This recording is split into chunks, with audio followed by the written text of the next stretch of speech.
one always forgets how beautiful it is here. It's just a wonderful place to be doing mathematics and talking about mathematics. So I am going to give what I hope is kind of an overview without really too many details. It's not possible to do details of, say, the stable trace formula, but I would like to try to give something of an overview of the stable trace formula. The stable trace formula seems to likely to play a role in many of the future applications of the trace formula. A lot of them would appear to involve the stable trace formula as opposed to the two other forms of it. So that's what I will try to discuss, and then I hope I can also say some aspects which will be largely formal, but perhaps might give a little bit of an overview of how the stable trace formula would also relate to beyond endoscopy.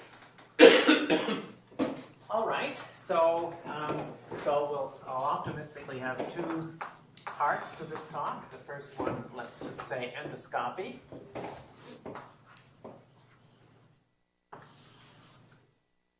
And let me introduce. Much of this will be just introducing the stable trace formula. So for that, G will be a connected group, reductive group, over a number field F.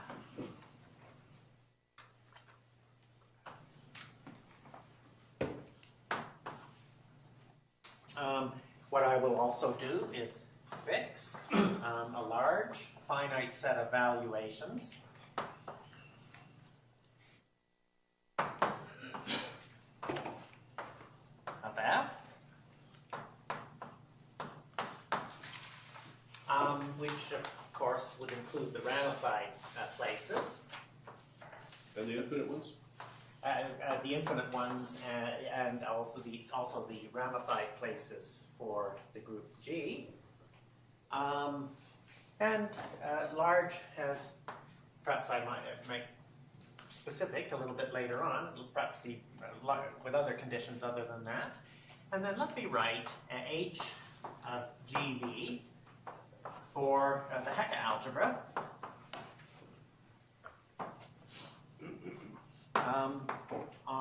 And I'm going to write just GV for the product of all of the FV points.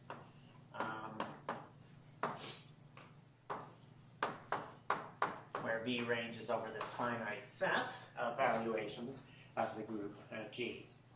And then this would be, so I won't really phrase things in terms of adelic functions on the adelic group, but rather we'll just bear in mind that if U upper V is the characteristic function of a hyperspecial, defined, let's say, by global means,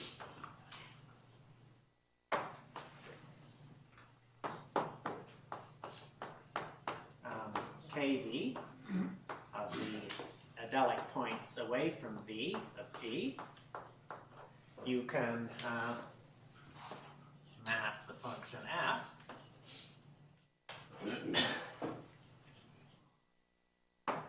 okay, so F is a function in this Hecke algebra, this finite product of Hecke algebras. You can map it to the product, which is, I could maybe write it as F upper dot, the product of F times UV, this characteristic function away from V, and so you would get, by doing that, you'd get a function in the global adelic Hecke algebra, and therefore this mapping is of course injective. So if we feel like it, we can regard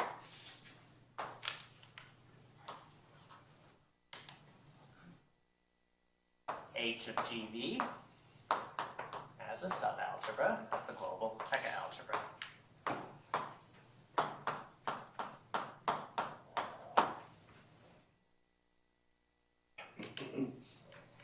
All right, so what I'm going to write down, I'm just, without without taking any prisoners, well, that's not a good way to say it, but I'm just going to write down the invariant trace formula. This precedes the stable trace formula.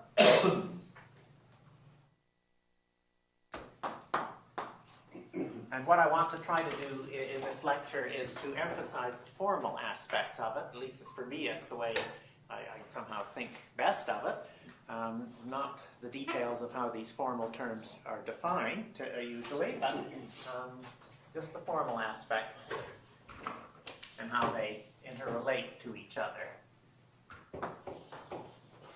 So, with that, the invariant trace formula can be written as a sum over conjugacy classes of Levy subgroups of G, weighted by the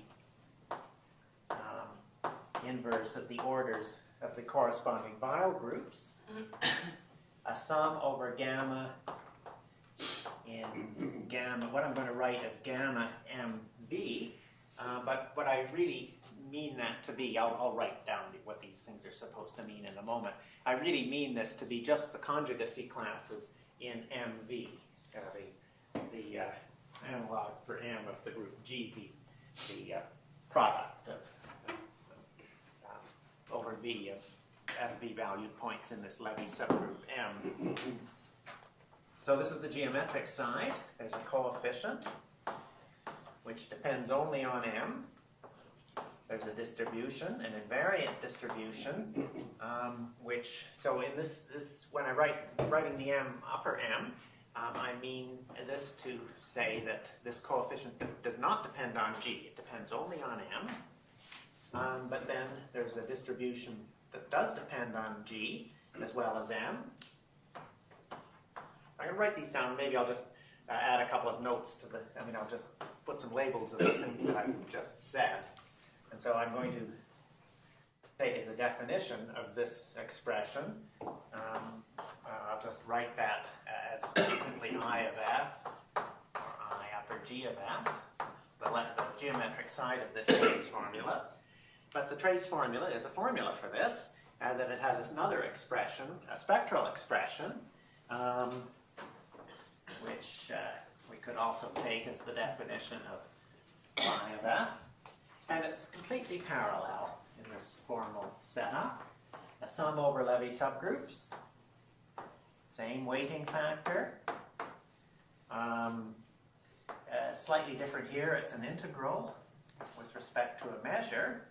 And these represent, I'll write it down, I'll label it in just a moment, but these represent irreducible unitary representations of the group AB. And this is going to be with respect to a measure that is pretty simple. It's close to being a discrete measure. It's governed by the automorphic representations which are included here with corresponding global coefficients, AM of pi, and corresponding global invariant distribution, IM pi of F, d pi. Okay, so what are these things? These are Levy subgroups. As I said, I don't know if I need to write it down again, but it probably doesn't hurt. These are Levy subgroups. Conjugacy classes. Conjugacy classes. These are conjugacy classes. I haven't left myself enough room.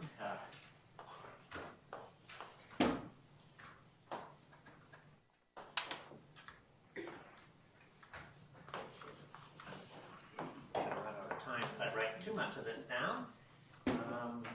Maybe I will also use the space above here.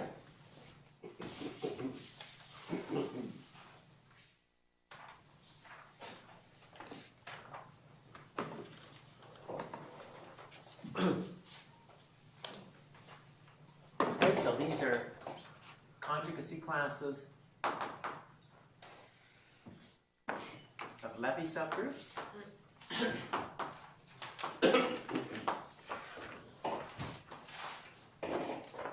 This is the vial group of GM, just this thing here, dividing by its order. This is conjugacy classes in MV. Here, that's what this is. These are coefficients. I've said all of this, but since it's the beginning of the lecture, it doesn't hurt to write it down. These are coefficients depending only on M. That's to say, not G. That's what these are. But what is particularly worthy of being stressed in this is that these are global. They're global objects. They basically come from images in MV of global conjugacy classes over at GF. These are invariant distributions. The whole point of the way this formula is set up is that all of the terms as linear forms in F are invariant under conjugation. So these are invariant distributions in F.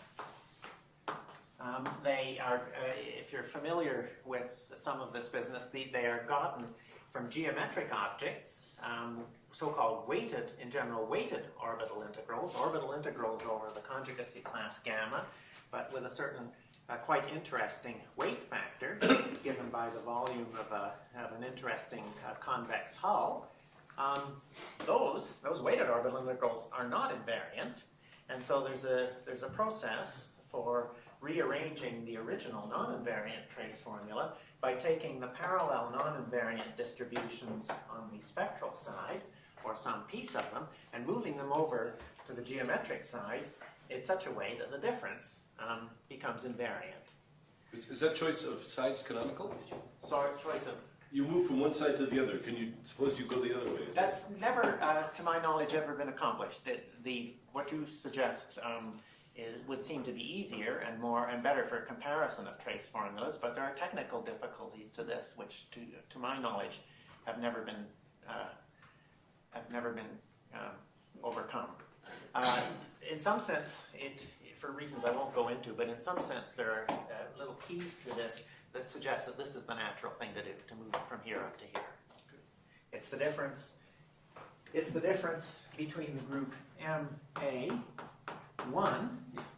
familiar with that, the subgroup,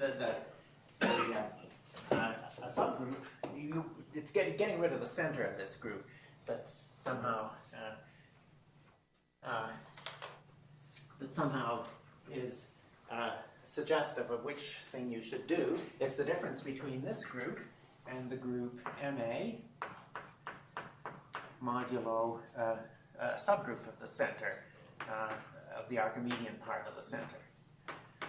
There's two ways of setting up the trace formula, both of which require you to get rid of a part of the center to make the quotient have finite invariant volume.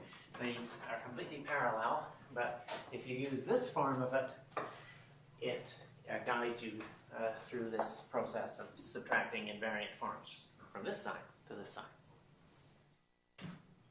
So there are invariant distributions in F given by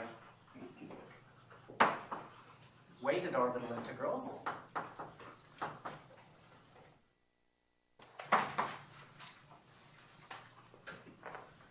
And weighted characters.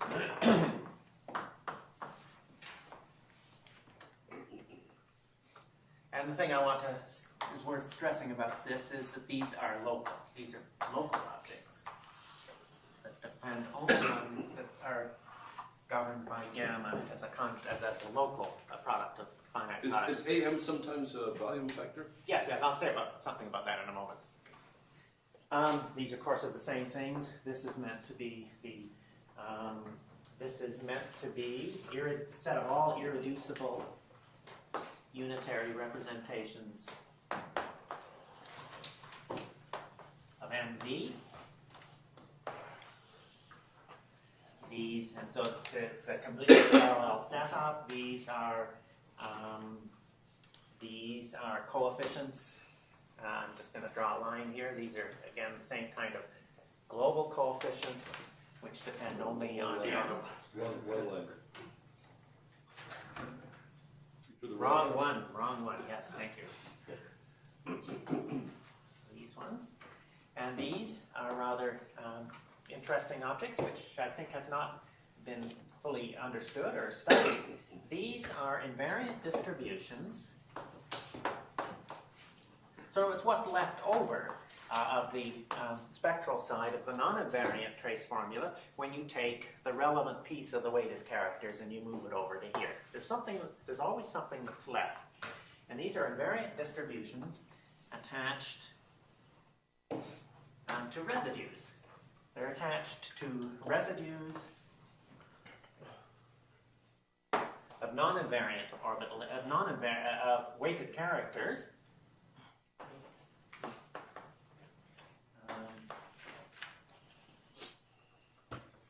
Or specifically,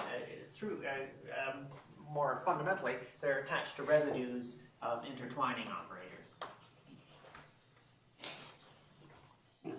Intertwining operators between infused representations can be taken for, they can be taken into the complex domain where they still exist, but they then they have poles, and their residues are interesting objects.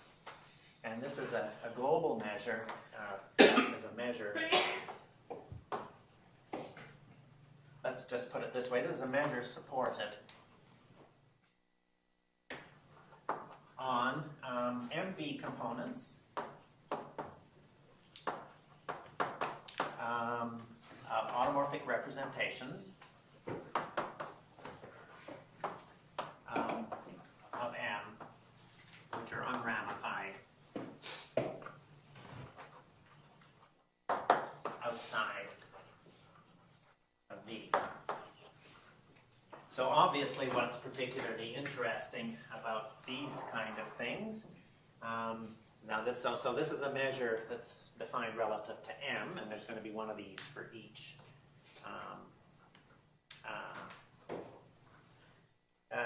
No, I'm going to regard it as a measure for G. It's a measure for G. But that what's in the discrete spectrum of M is obviously interesting, and this measure would be discrete in that case. But there's also bits of it that come from Eisenstein series, and so the measure in that case would be have a continuous part to it that comes from the center of from the parameter of the Eisenstein series. But it's very far from being a measure that fills up all of this set of unitary representations. So IM by F, this is local.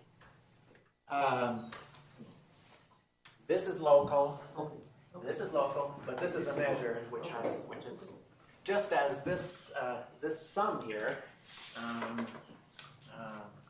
Yes, I don't have to indicate the global part here. It's entirely captured. The global part's entirely captured in that, but you got this measure here. That's Here, global part is entirely captured by D pi. sorry.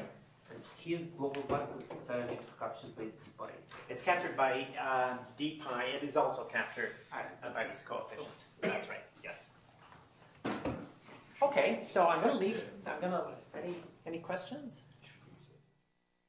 As the product of the two, yes.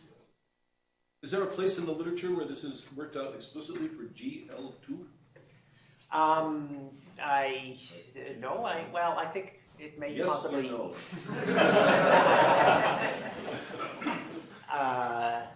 Yes or no?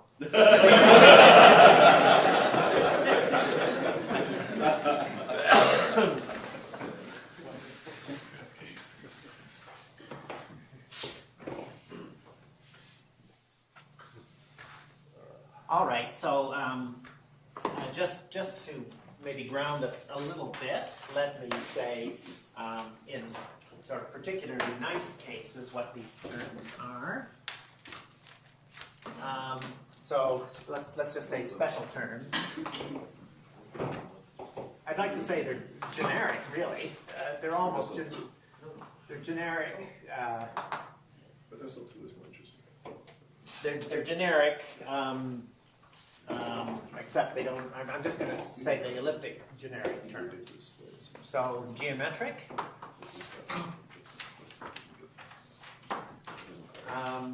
So I'll take m equal to g. So I'm going to describe part of the term on the geometric side in which m is equal to g. And gamma is the GV component of a highly regular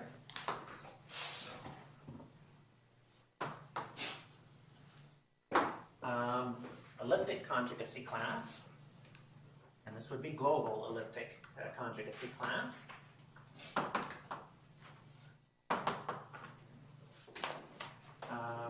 Gamma in GF, which is integral outside of V.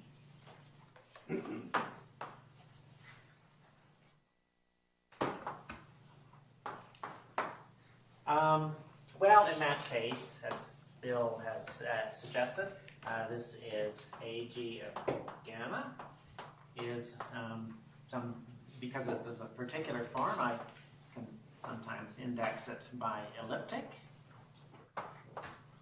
And it is the usual kind of thing. It's the volume of a centralizer. It's the volume of G gamma dot of F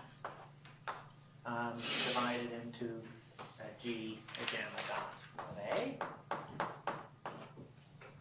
Gamma dots in the global conjugacy class. And I am gamma of F is equal to, and for me it's convenient to write what's going to appear over here as more simply as simply F lower G of gamma. This is a thing that's supposed to be local, and what it is the usual business. The Weil discriminant put in as a normalizing factor. It's actually probably going to be 1 in this case because I've let gamma be highly regular and integral outside. Highly regular is basically to ensure, in fact, that that's equal to 1. But I'm putting it in anyway because one, of course, wants to consider these for less regular points gamma. But the Weil discriminant times the invariant orbital integral G gamma of FB divided into G gamma of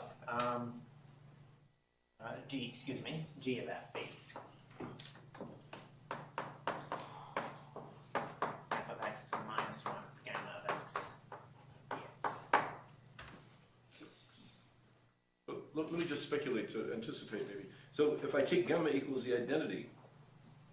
Yeah, very bad. You don't want to do that.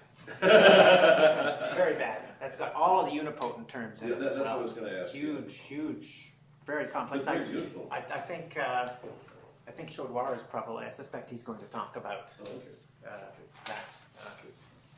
But that's what I wondered. Is that's where all the unipotents stuff? That's where all the unipotents. Show the Yeah, that's right.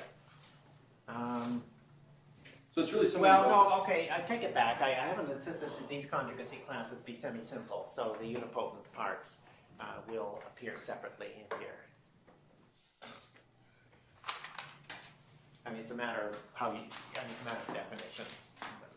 Anyway, unipotent parts are very bad, very complex, and maybe not entirely understood. Definitely not entirely understood. Yes. All right. Sorry. Am I going? Highly regular means that the element is has good reduction outside. Sorry, highly regular? Highly regular. It means more than that, actually. It means that, and I don't want to really get into this, but this has been set up in a way that the fundamental lemma has already been taken into consideration. Highly regular means that the orbital integrals away from V of gamma of spherical function of the units in the Hecke algebra are 1.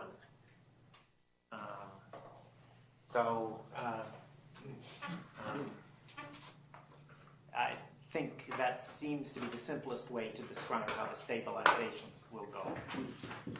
You need the fundamental limit for units in the Heck algebra, whichever way you do it, but that's why I say highly regular rather than just strongly regular. And it's highly regular in a sense that depends on the support of F. All right, so spectral. M is equal to G. Pi is the GV component of an irreducible so an irreducible representation that occurs in the discrete spectrum. In other words, an irreducible subrepresentation, pi dot, let's say, of L2 discrete GF modulo GA. And I'm going to apologize for this notation. I haven't defined it, but it's very standard. GA1 is the subgroup for which the quotient has finite invariant volume, and for which you can therefore really talk about the discrete spectrum.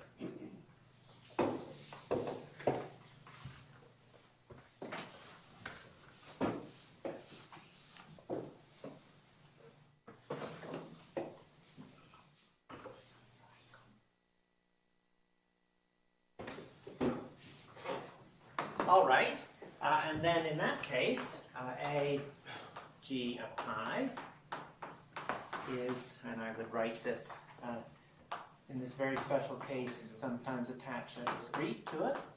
A G discrete of pi is the multiplicity with which pi occurs in L2 discrete. So the usual thing, these are the two, well, I'll just finish it. And IG pi of F is equal to, again, let me define, it's convenient to have a shorthand for what I'm about to write over here, denote it in a parallel way to what I did to the geometric term, as F lower G of pi, and this, maybe I should put the definition like this. The definition, I should put the definition over there. This is maybe this. It's simply the trace pi of F.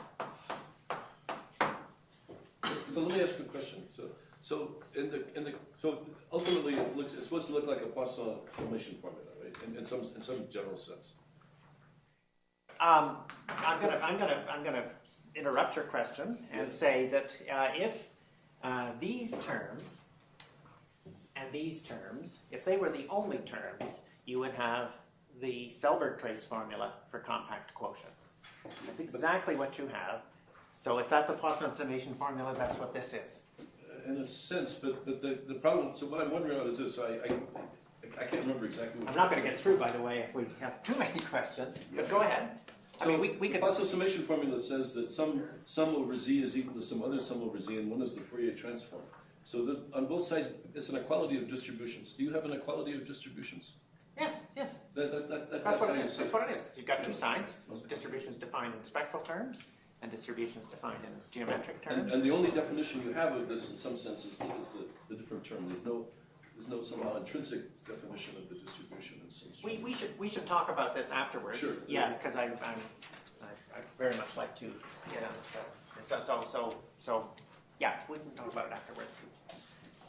So let me just say more generally.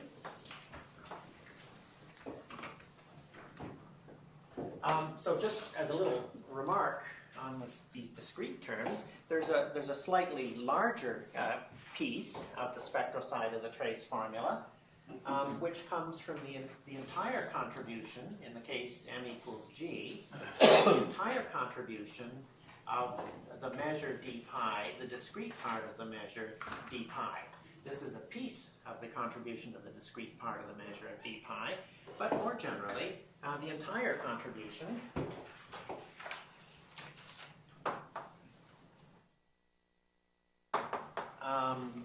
to I of f of the discrete part. It's a measure. It's got discrete and continuous parts to it. So, I mean, I haven't given the exact definition of this measure, but it has a precise natural definition. And the entire contribution to IF of the discrete part. So I think all of this is in, there was a Clay conference, a summer school in 2003, and I wrote a contribution to the volume called An Introduction to the Trace Formula. So all of this is in there, and lots of other things as well. So the discrete part of d pi, this is again m equals g, is something which, let me just define as I discrete.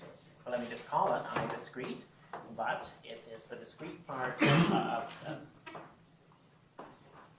measure. And this, m is equal to g, so m's already taken, and this is a further sum over Levy subgroups, further weighted by the order of their Weil groups, and the sum, this time it's the sum over W, the regular elements in the Weil group, which is to say that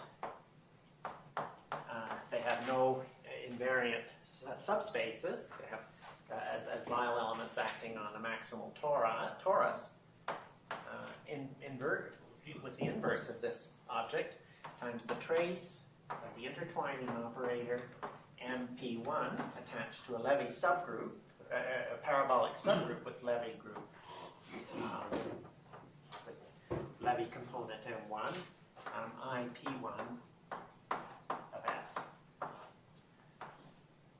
Okay. What is regular element of the Weil group? It's one for which this is non-zero. Oh, okay, right.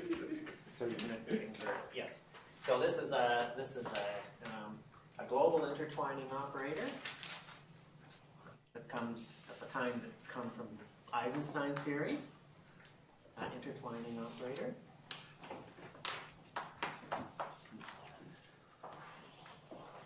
This is an induced representation. This is a representation,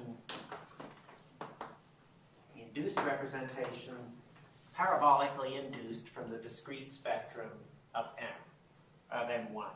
So in other words, the parabolically induced representation from the discrete spectrum of M1F divided out by A, something to make it actually have a discrete spectrum, AM1 infinity plus a piece of the center to make it have finite invariant volume, and then M1 A. And so this term, sort of, when you try to compare trace formulas, it's the discrete part of the measure d pi includes these sort of relics from the theory of Eisenstein series. That is to say, where M1 is not equal to G. When M1 equals G, you just get the trace on the discrete spectrum of G, because W would have, of course, the definition to be 1. So when M1 equals G, you're just going to get the discrete spectrum on G. But the discrete part of the measure on the spectral side just inevitably contains these relics of the theory of Eisenstein series, which come from reflected in the fact in these scattering matrices, or these intertwining operators, which are the center of the theory of Eisenstein series. Okay, so maybe I should cut some of these aside. I'm not going to want to get finished. I'm just going to say it. Okay, look, let me, here's a start.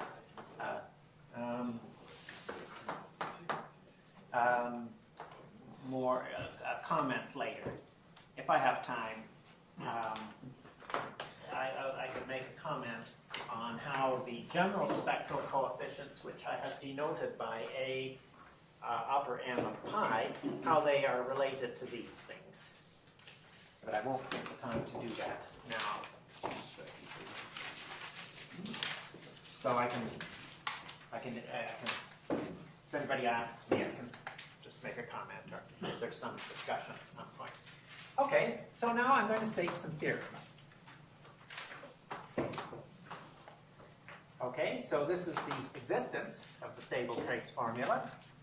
So this is an invariant trace formula, what I've written down and described. So now I'm going to take G to be quasi-split.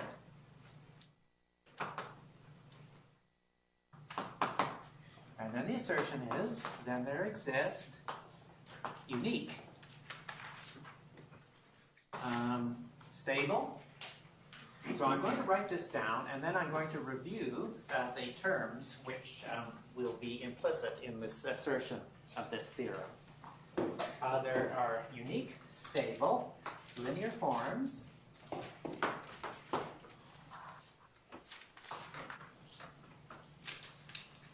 SG and SG discrete on H GB such that,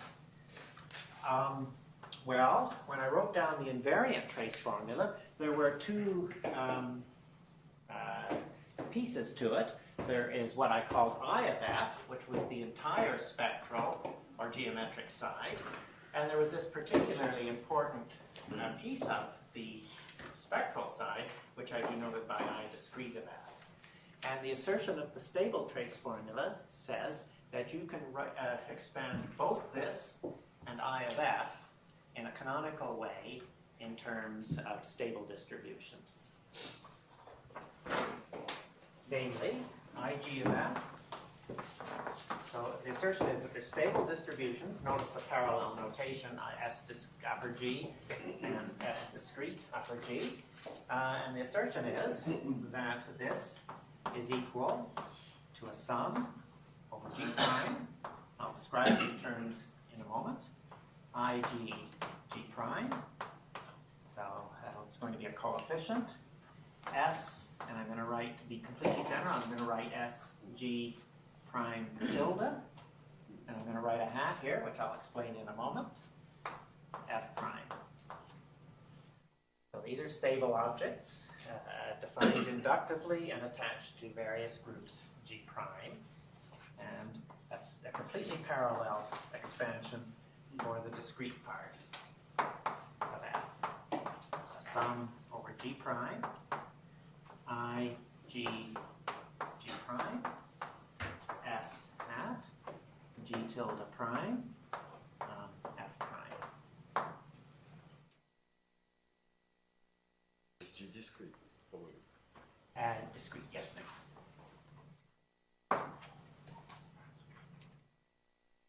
All right. So, these things, these are elliptic endoscopic data.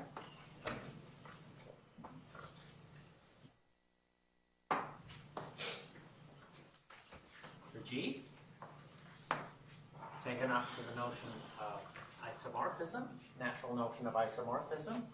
These are explicitly given coefficients defined by Langlands and Kottwitz.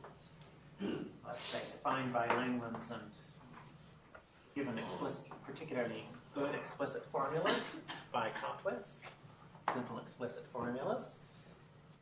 This, which we don't have to worry too much about, but it is could be it's an auxiliary datum.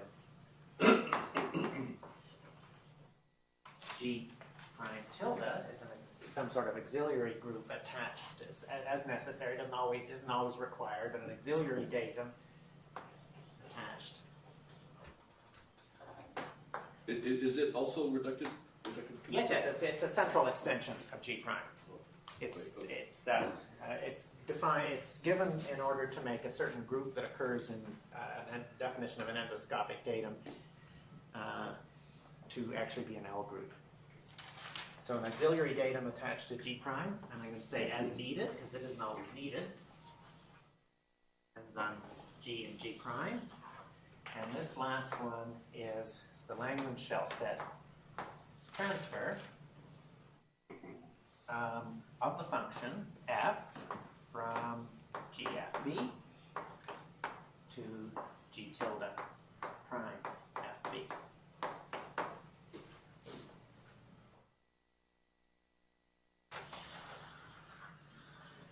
So I don't know, I guess we're from a pretty wide background here. I don't know whether I'm saying too much for some people or too little for some people, but do you want me to review the notions of stability and no? Scowls? Wait, you have a talk prepared. I don't understand. Pardon me? You have your rest of your talk prepared. Why would you want to? Oh, I've prepared descriptions of these things. But do you want me to recall what these things are? No. Okay. No.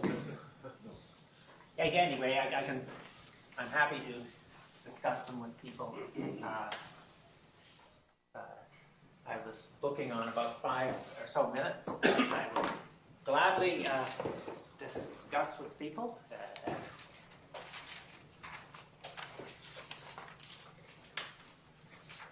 I'm just going to say that this is perhaps the most significant part of it. This is defined by transfer factors, Langlands-Shellstead transfer factors. It maps functions in the Hecke algebra on GFV to functions of gamma prime, which represents a strongly regular stable conjugacy class in G tilde prime of FV. You obtain, by doing that, by these explicit transfers, you map, therefore, functions on a group, in a Hecke algebra on a group, to functions on conjugacy classes. And the big theorem that makes, one of the big theorems that makes this work, so this uses theorem.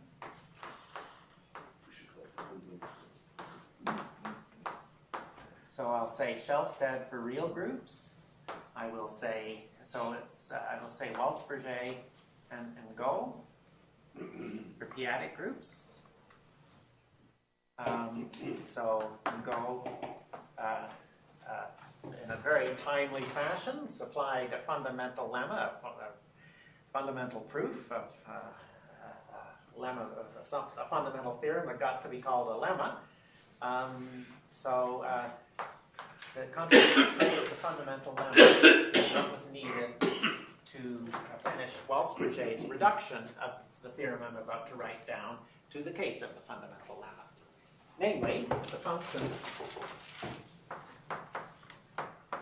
f d prime, this is the transfer of the local constituent of f from g to g prime tilde of fb. This function lies in a space S G B prime. I haven't defined this space, but it has the consequence that S hat G prime F D prime is defined. Part of the difficulty actually of me not saying what I was going to say is that I've got a couple of undefined things here. Let me write S, so S, G, V, so the stable invariant space attached to the local group G at FB is by definition the span of the set of functions on stable conjugacy classes delta V. Just getting deeper. This is the things that I was going to write down in this notation. But it's the span of the space of stable orbital integrals of functions on stable conjugacy classes on GV.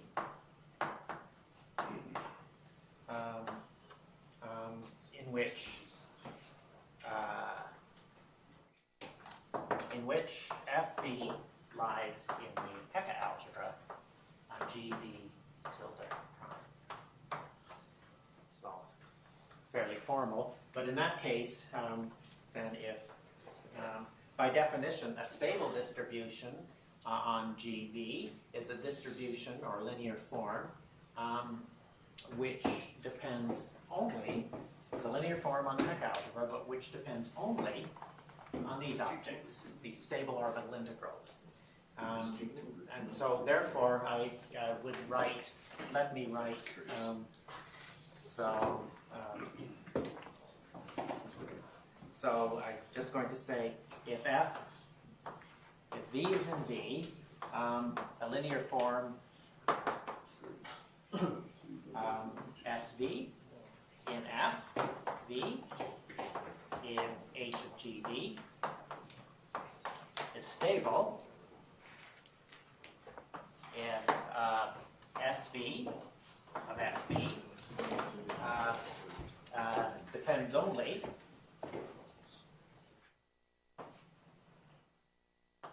on the image. I'm going to write it as F V upper G of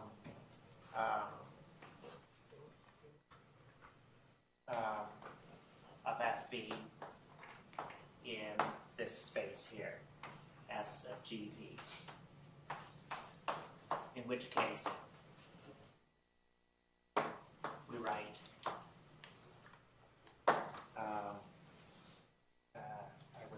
we would write S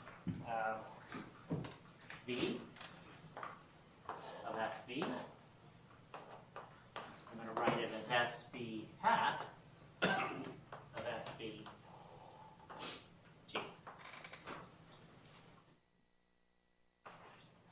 This is kind of a formal thing, but for me it helps keep track of the Langlands-Shellstedt transfer mapping of what it's actually a mapping between. I'd rather not think of it as a correspondence of Hecke functions from GFV to Hecke functions on here.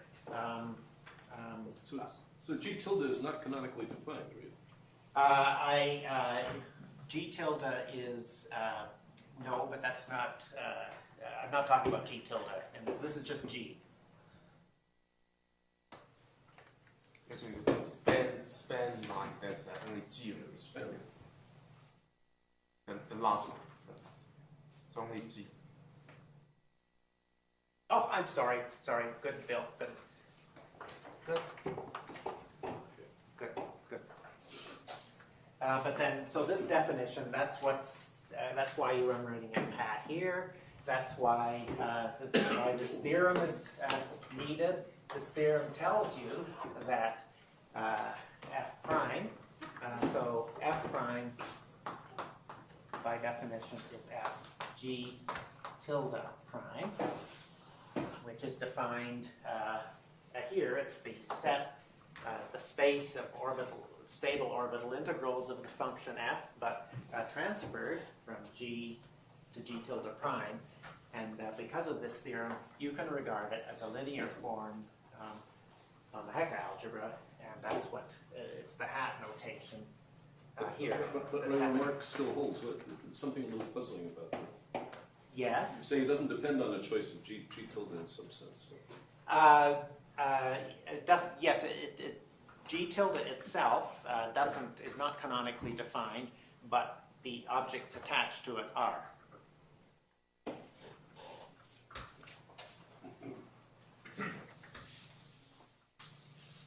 So the objects here are. So if you're familiar with this, it's perhaps boring. If you're not familiar with it, it might be confusing. So it's either confusing or boring.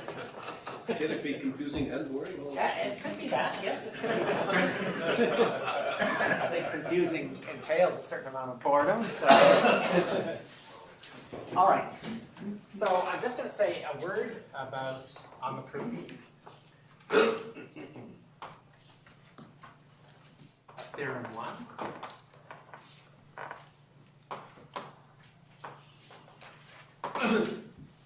Okay, so the groups G prime. So theorem 1 is a sum over groups G prime. They're really endoscopic data, which include extra data, but the group is the main part of them. They're quasi-split groups, and they include G as well as groups of smaller dimension. So they include G prime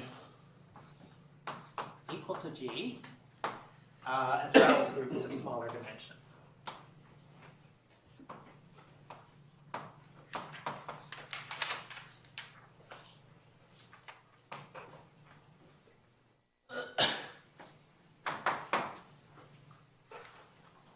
Well, what does the theorem say? It's an existence theorem. It's the certain objects exist, certain stable distributions. And so it's an inductive proof. We have to assume that S tilde, excuse me, that S, I have to assume that S G tilde prime and S G tilde prime discrete. And I have to assume inductively that these are defined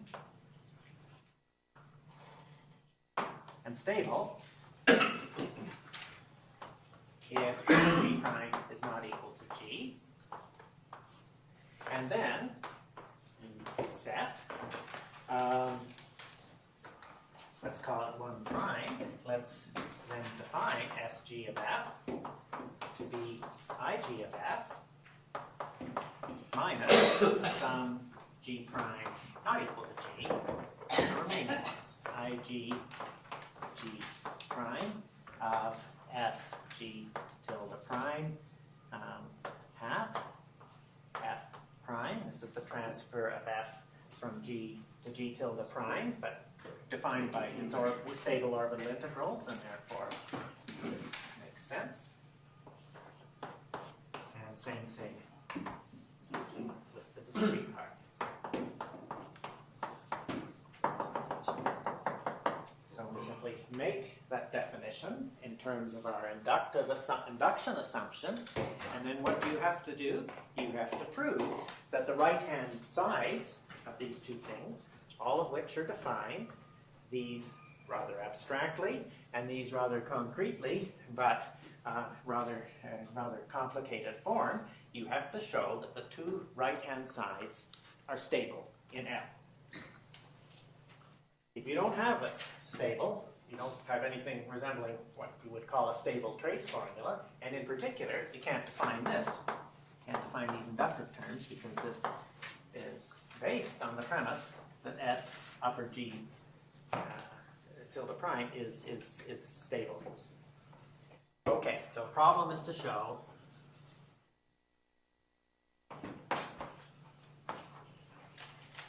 that SG and SG discrete are stable.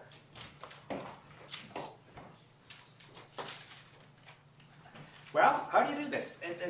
These are complicated formulas, and there's not any silver bullet for showing that they're stable. And so what one has to do, the proof is quite indirect.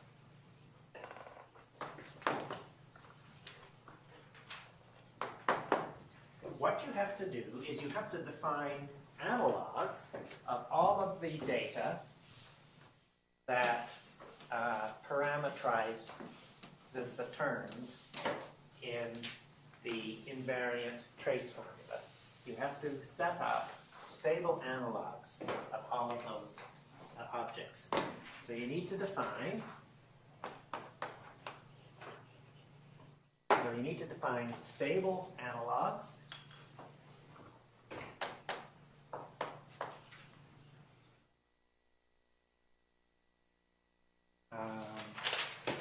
which I won't specify, but they have natural definitions. So I'm going to write delta MV instead of gamma NV. I'll write B delta instead of A delta, SM delta F, and so on.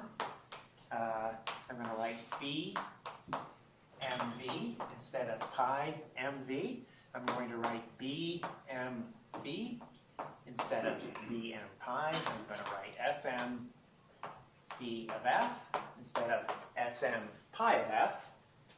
So these are stable analogs of gamma, mv, a delta, im delta of f, pi mv, a mv, and I am pi of f, such that, so natural stable analogs of all of these things, such that the exact parallel of the form invariant trace formula, as I wrote it down, holds for these stable objects, namely the sum over m, wm to the minus 1, sum over delta and delta mv, b m delta,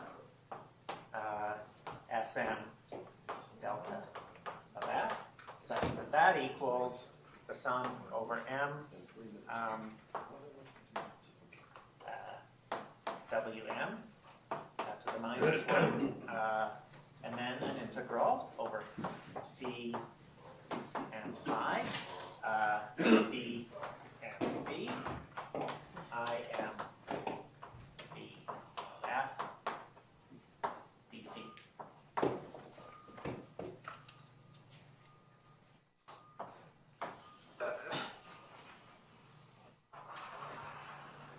Okay, so these objects should... S on the right hand side, S and B right hand side. BM, IM, The other right hand side. the other side. Spectral side. Yes, thanks. So these, morally speaking, would be Langlands parameters, local Langlands parameters, but we can't really assume the Langlands classification, so one has to set up an abstract analog of them that work for this. These would be stable, morally speaking, forgetting about unipotent elements, but morally speaking, these would be stable conjugacy classes in MFV. And then one has to set up the structure of what these should be, and then show that they satisfy a formula like that.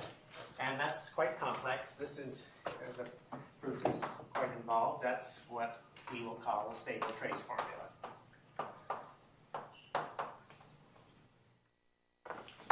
What we'll do in parallel, we try to do everything in parallel with things that we've already done. So we then set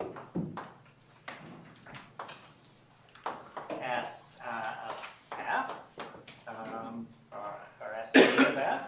We then set that to be either side, a linear form, stable linear form on either side. And let's also set SG discrete of f for the contribution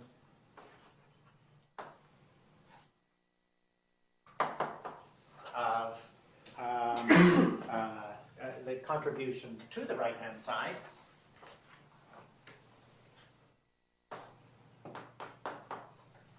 of the discrete part of the measure d phi. Phi being morally a Langlands parameter, but some abstract substitute for it if we don't have the local Langlands classification. And I do include non-tempered Langlands parameters in this as well. So this is going to implicitly include the parameters that contribute The A packets. the A packets. Yeah. Okay, so this uses work. Among other things, it uses work Langlands. Langlands started this. Kottwitz. In fact, I'll say Kottwitz. Yes, Kottwitz. And then I guess it probably also uses some things which were in Kottwitz and Shellstad. Well, I'm just going to say Kottwitz, Shellstad.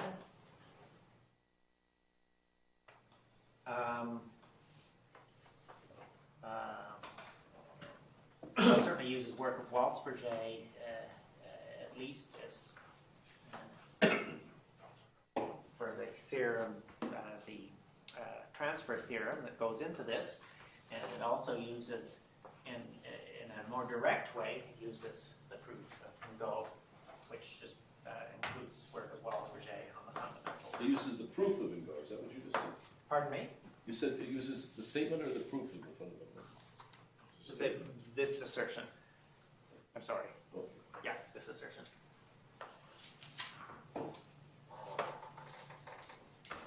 Okay, so now we've got other theorems that are, I hope, easier to state than this. So that's the stable trace formula. That's what we hope will have applications to the future of trace formulas.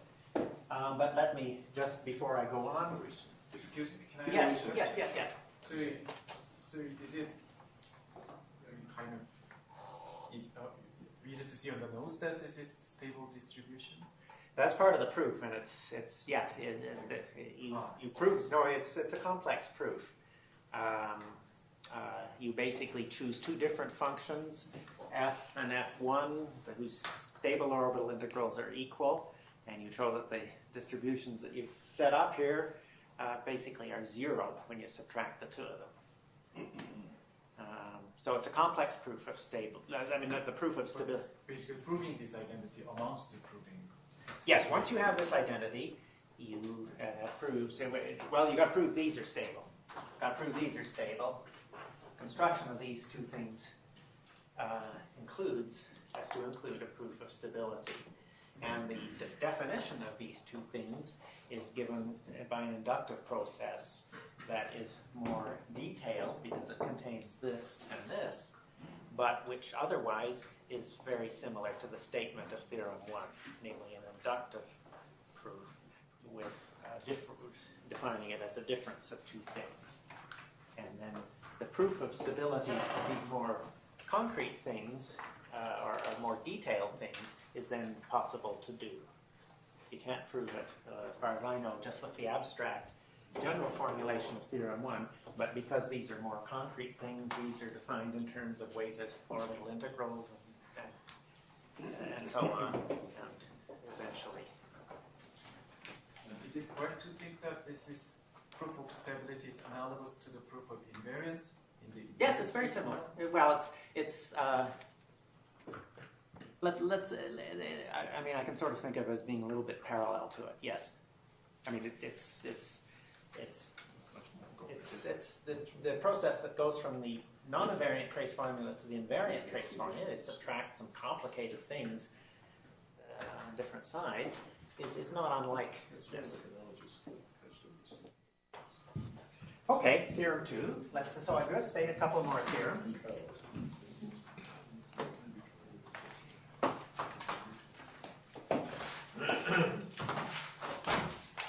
Suppose that G is an inner twist.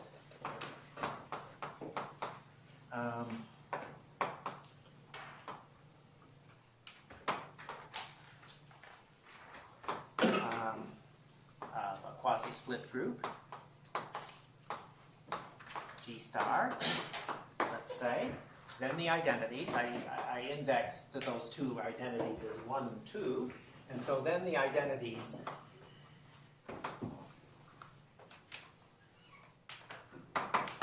one and 2 remain valid as stated.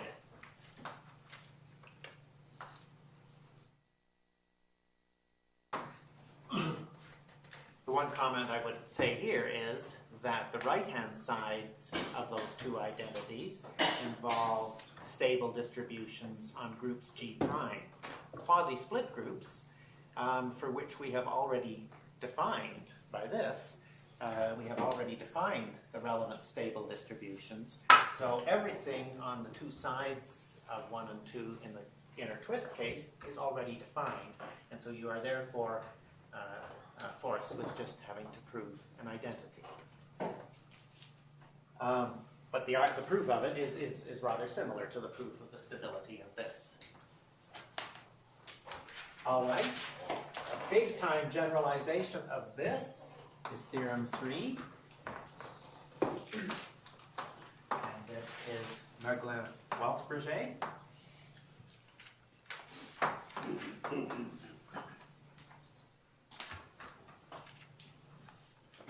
This is I will say it's in progress, but I believe it is close to being complete.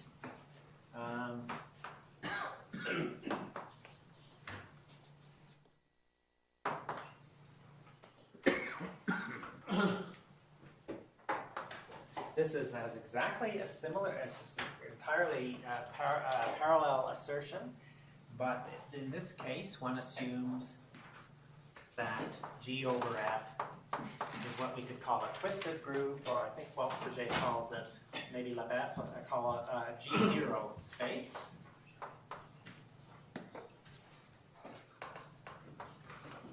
So G is a G0 space, which basically amounts to a bitorsor under a connected group.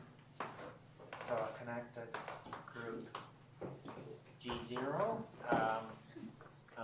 over F, equipped with a character.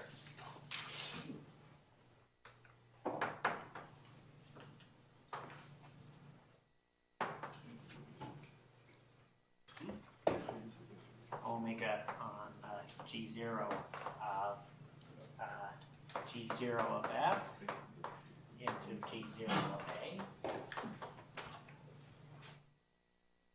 Then Langlands and Shelsted and Kottwitz have defined endoscopic groups for such, for something that's equivalent basically to such an object.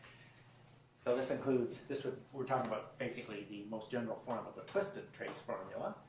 And Langlands and Shelsted have defined transfer factors for that. They've defined endoscopic groups and endoscopic datum for that, but they are not twisted spaces. They are connected quasi-split groups, not the same as the groups that come here, but nonetheless, the right, and they've defined a transfer from G to G prime tilde, and the theorem that I wrote earlier applies in the twisted case as well, namely the transfer takes functions from G in the Heck algebra of G to functions in the Heck algebra of G tilde prime. And so the right-hand sides of the two formulas make sense, are already defined, and the assertion here is that the identities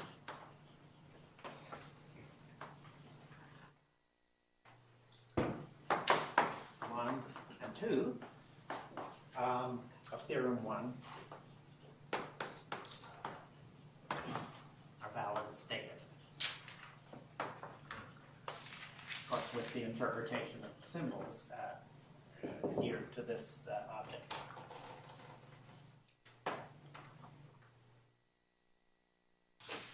So I think Roger and Langlands will be speaking on aspects of this tomorrow.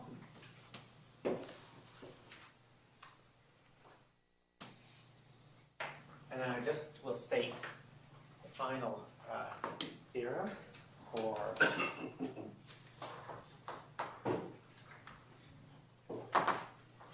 this. Suppose that G over F is quasi-split, connected quasi-split group, orthogonal, or symplectic group, over F. Then the assertion is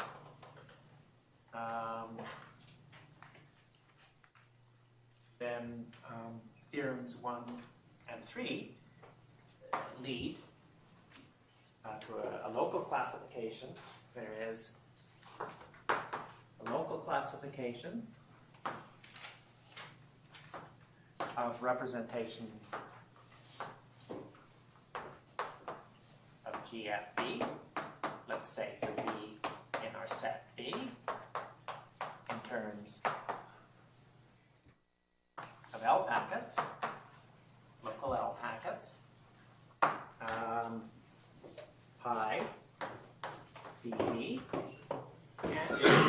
together with endoscopic relations.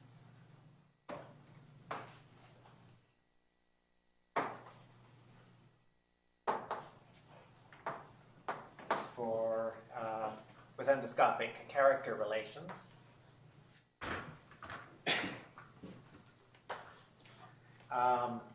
For the supplementary,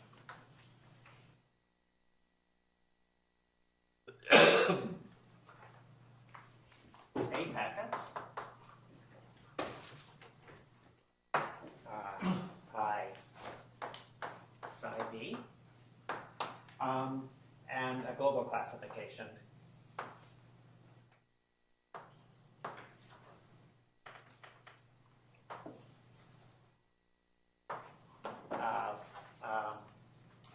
Representations in the discrete spectrum, automorphic discrete spectrum.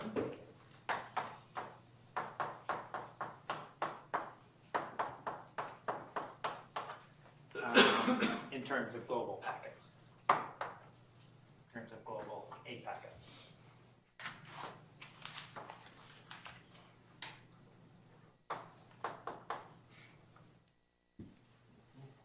Pi psi. And so, as I've said, this uses theorems 1 and 3, and it does not use, all it uses, the key of 1 and 3 for this kind of comparison is the second of the identities, the identity 2, the one that uses the decomposition of I discrete. The rest of it is really not part of this. You just take this little bit of the invariant trace formula, this little bit of the stable trace formula, and this little bit of invariant twisted trace formula, and this little bit of its stabilization, and you put them all together, and it's not simple. It's still as complex, but you can get a local classification and a global classification for these groups. You use the global trace formula for twisted trace formula for GLN to relate these representations to corresponding representations of GLN. But in particular, so in this case, then in the stable trace formula, right, the general stable trace formula, the spectral size in terms of these formal parameters. But given this classification, now they actually have. That's right. That's right. So these now represent actual Langlands parameters, these phi b's, and that allows you to define these parameters as well. And that's right. Okay. So what I would like to do is to describe, I won't complete it, but I would like to describe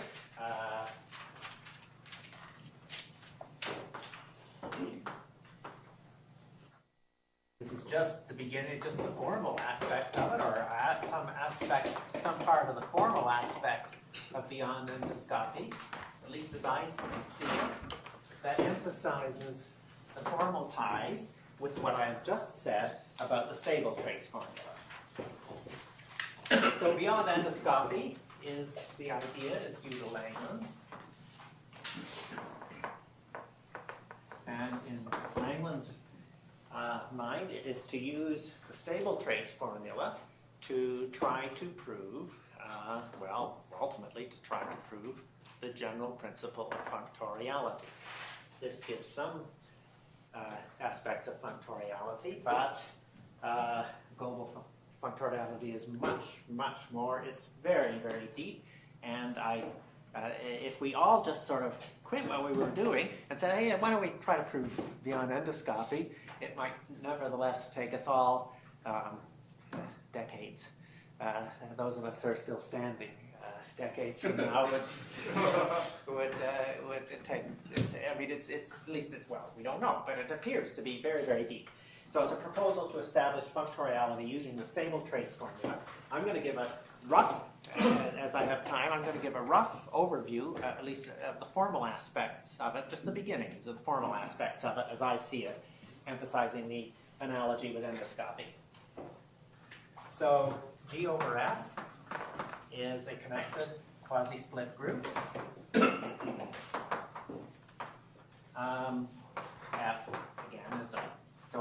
quasi-split, only doing quasi-split.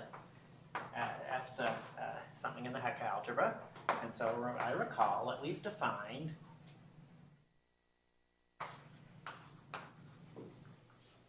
and so this is the heart of the stable trace formula, was to be able to define this. So the real heart of the stable trace formula, at least insofar as we've used it up until now, is to get this little piece, S discrete, of F, the stable distribution attached to G. Stable distribution G. Inductively. So I'll just remind, we got it inductively from its analog, which is quite explicit. This is not so explicit, certainly in general, but it's given by this rather abstract, simple decomposition into endoscopic components. But this is explicit. We got it from here. So what we'd like to do, so this then is as a linear combination.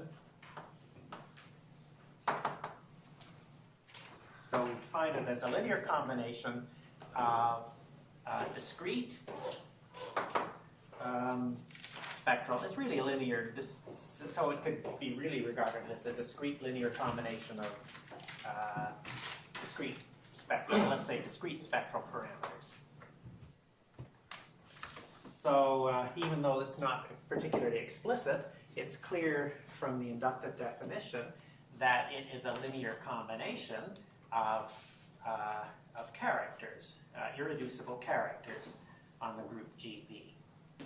So let me just define, let me write S cuspidal 1. I'm going to call it cuspidal, not discrete. I'm going to write S cuspidal 1 of that.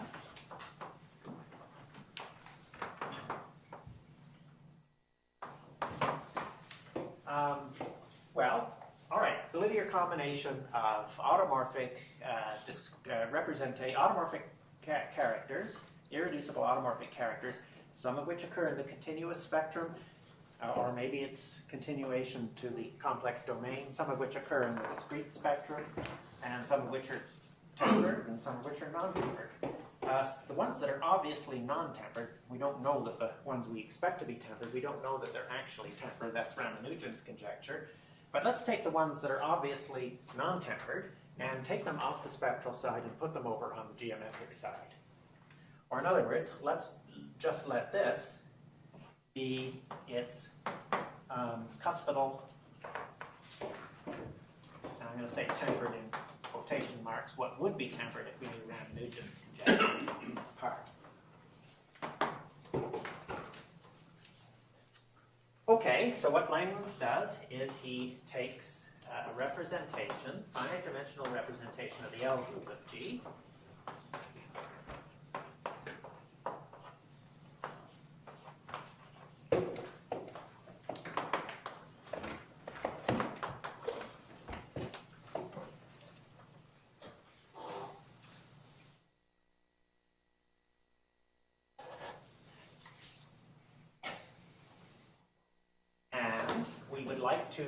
so Langlands' proposal is, I'm stating it somewhat a little bit differently, but it amounts to the following, at least as I interpret it. One would like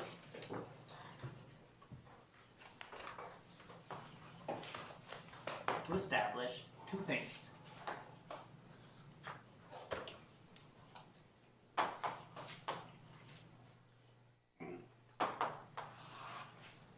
One, call it an R stable, or an R, this is an R stable trace formula. R doesn't modify stable, it modifies the three words, an R stable trace formula. I won't try to write out the terms because I don't think I or anyone else knows what they should be, but it would have an R geometric side.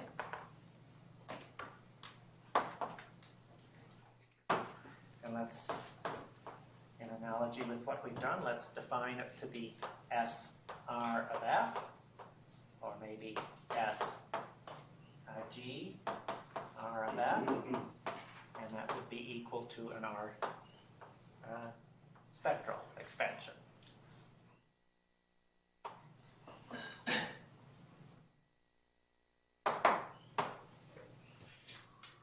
All right, it's cuspidal, so okay, this is going to be an R spectral expansion, which would be in the same form, a linear combination, stable linear combination of irreducible automorphic characters. Its cuspidal tempered part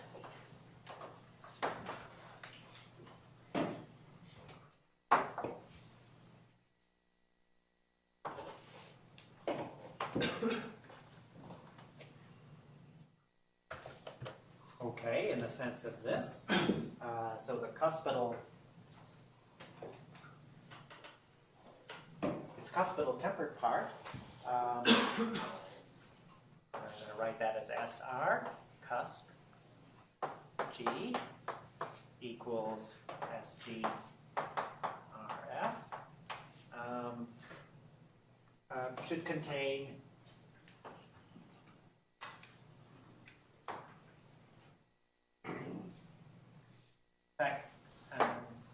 tempered is perhaps redundant there. I'm just going to say its cuspidal part should contain only cuspidal. Only the cuspidal, let's say only the cuspidal tempered, and they're going to have to occur in such a way as that their linear combination is stable, but cuspidal tempered automorphic representations pi such that L of S pi R has a pole at S equals 1.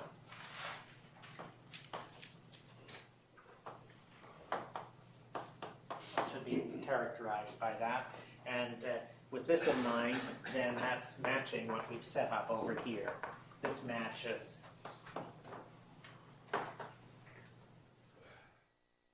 above, namely this thing here,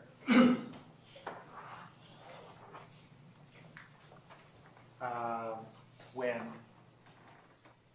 R equals the trivial representation.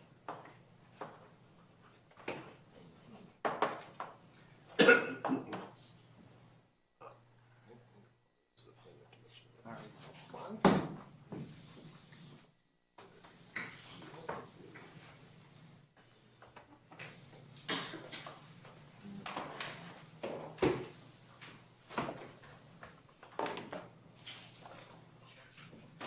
All right, and then 2. I mean, ultimately, and this is, I think perhaps has not been so much part of what people have done so far on it. This would be the analog of the invariant trace formula. I think when R equals 1, it would be kind of like the invariant trace formula. When R is non-trivial, it would be the analog of the invariant twisted trace formula, just in the analogy I'm trying to make with endoscopy. So you need something to compare it with. I mean, this is, of course, this is a very tall order to get something like this, especially something for which you might have some handle on the geometric side. But even if you've got it, you need more. You want something to compare it to. I mean, the trace formula, the invariant trace formula, and the invariant twisted trace formula, they were complicated. Nothing like what this will be, but they were complicated in their own right to establish. But then you want something that would play the role of its stabilization, something you could compare it to.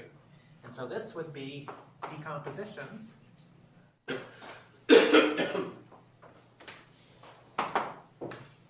going to call them 3 and 4. S, R, F.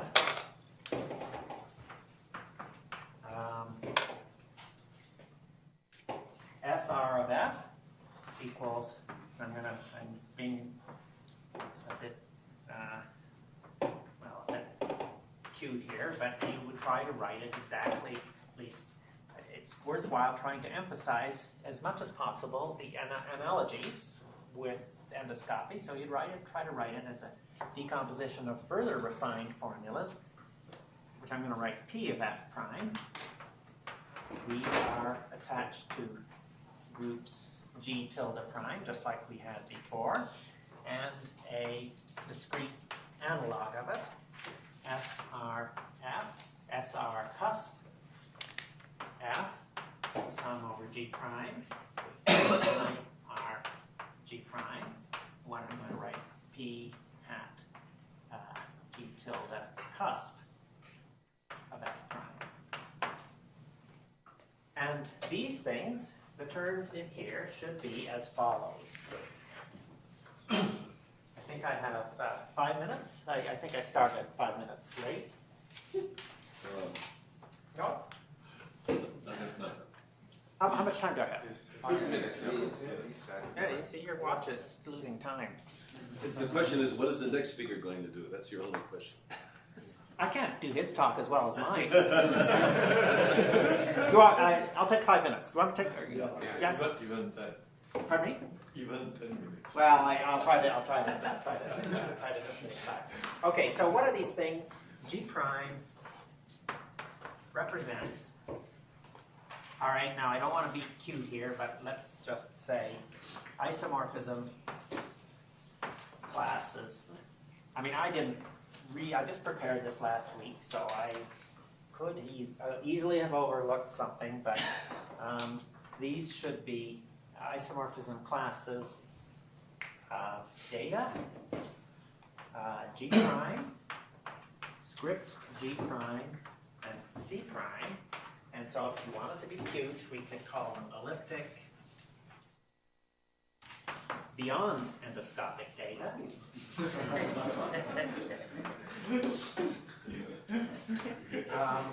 Where, I mean, it's just the obvious things, really, where G prime over F is quasi-split, G tilde prime is a split extension,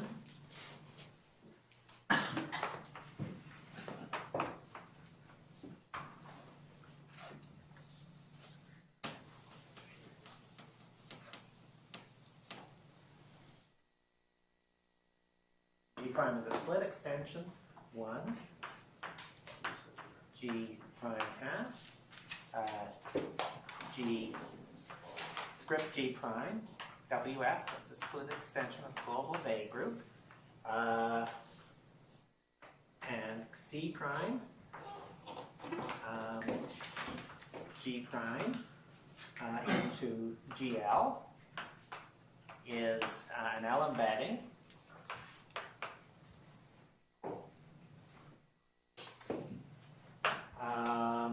Such that, which is elliptic in the sense, if I've gotten this right, the centralizer of G prime in G hat modulo Z hat, Z of G hat gamma, such that that's finite.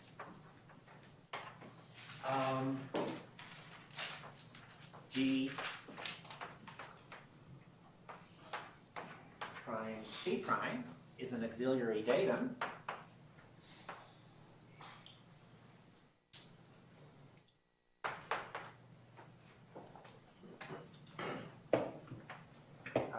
For G prime, i.e. G tilde prime. So I didn't, I'm going to just say precisely what this is, if I have it right. This is quasi-split central extension of G prime by an induced torus, a torus which in particular has H1 trivial, an induced torus C tilde prime over F, and C tilde prime is an L embedding of G prime, not into GL like we had up here, but into G tilde prime L. And so this is just exactly the same, and maybe it's, I hope it's not naive, too naive, but it's exactly the same as the definition of endoscopic data, except you don't have a semi-simple element of which G hat prime is the connected centralizer. Okay? That's fine. Really, You can continue, yeah. I won't be long. This is an L embedding. And just like if you're familiar with this business for endoscopy, it comes with a character. This auxiliary datum comes with a character. What are we calling it? A character eta tilde prime on this kernel, this central torus, C tilde prime F, C tilde prime A. Okay, and then I just have to say, I'll take this off, but we have an F prime there, a transfer, so that would be much simpler than the Langlands Shellstead transfer. F maps to F prime, which is a short form for F G tilde prime. HGV to the stable space G tilde prime V, eta tilde prime V. This is a stable transfer, what we could call, what I think Diana calls stable transfer.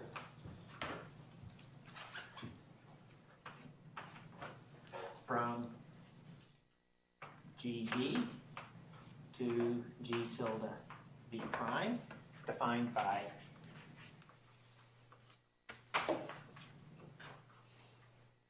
F prime V prime equals F. So F prime G prime would be determined by its value on any Langlands parameter, and that should be Fg of C prime, the original embedding there, C prime. C prime, or is this C tilde prime? Yes, I think it's C tilde prime. For any Langlands parameter, I'm assuming in this that it's a Langlands parameter, but you ultimately want to deduce the local Langlands correspondence from beyond endoscopy, so you need a more abstract thing in there. This is called character. Eta. I of RV,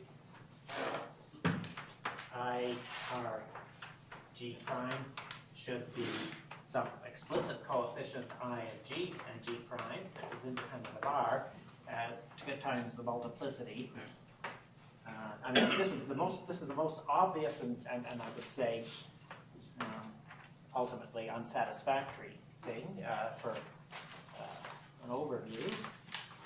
But you'd like it to be a product that captures the order that rules out those G prime for which the L function has a pole at S equals 1. But finally, I just have to say that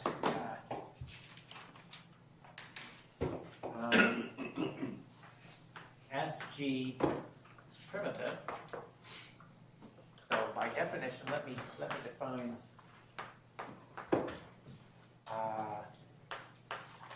P cusp G. So this should be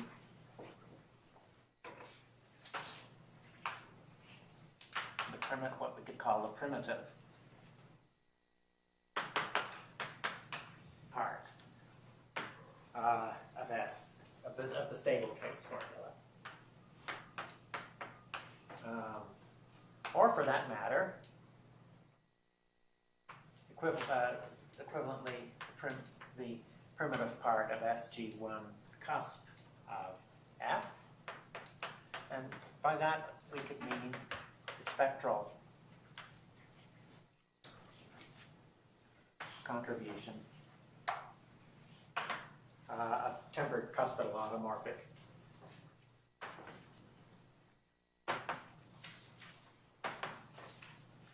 Automorphic representations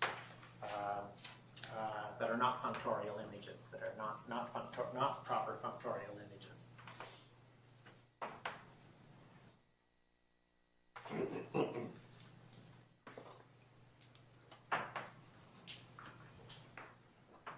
Well, we don't know. The whole point of this is to define functoriality, so we can't do that. So we would simply write, but we would, of course, define it P, G cusp, G to be the difference between S cusp 1 of G, that minus the sum G prime not equal to G of I R G prime P hat G tilde prime cusp of F prime would be an inductive definition. Okay, I am so sorry for going over time. I may have dithered a bit on the earlier stages, but thank you.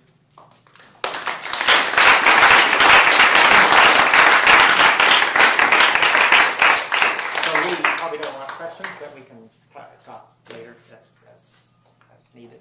Maybe we could have a question. Well, what's Jean-Pierre? Pardon me? Press the button. Just not the screen first. Yeah, and It's not. Okay. But the coefficients depend on R. So what's the primitive part exactly?